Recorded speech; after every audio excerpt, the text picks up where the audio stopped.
ગોંડલથી કમકમાટી ભર્યા સમાચાર પ્રાપ્ત થયા છે। ગોંડલની સબ જેલ સામે પીજીવીસીએલના કર્મચારી ફીડરમાં કામ કરી રહ્યા હતા। તે દરમિયાન અચાનક કરંટ લાગતા 2 કર્મચારીઓના મોત નીપજ્યા છે।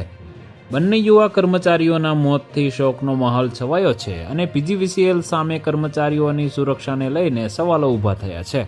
પ્રાપ્ત માહિતી અનુસાર પીજીવીસીએલ દ્વારા છેલ્લા 4 દિવસથી શ્રીહરિ ફીડરમાં રિપેરિંગ કામ ચાલી રહ્યું હતું। આ કામમાં 25 જેટલા કર્મચારીઓ જોતરાયેલા હતા। ત્યારે અચાનક વીજ પ્રવાહ ચાલુ થઈ જતા ભગવાનસિંહ રામલાલ ભીલ અને સૂરજકુમાર બનેસિંહ ભીલને કરંટ લાગવાથી મોત નીપજ્યા છે। ઘટનાની જાણ થતાં 108 એમ્બ્યુલન્સ તાત્કાલિક ઘટના સ્થળે પહોંચી હતી, પરંતુ ત્યાં સુધીમાં 2 યુવાનો જીવ ગુમાવી ચૂક્યા હતા। હાલમાં તેમના મૃતદેહને પોસ્ટમોર્ટમ અર્થે હોસ્પિટલ ખાતે ખસેડવામાં આવ્યા છે। આ ઘટનાના પગલે સમગ્ર પંથકમાં શોકની કાલીમાં છવાઈ ગઈ છે। તો બીજી તરફ વીજ કંપનીના કોન્ટ્રાક્ટ હેઠળ કામ કરતા કર્મચારીઓની સુરક્ષાને લઈને ગંભીર સવાલો ઊભા થયા છે। પોલીસે આ મામલે ગુનો નોંધી વધુ તપાસ હાથ ધરી છે।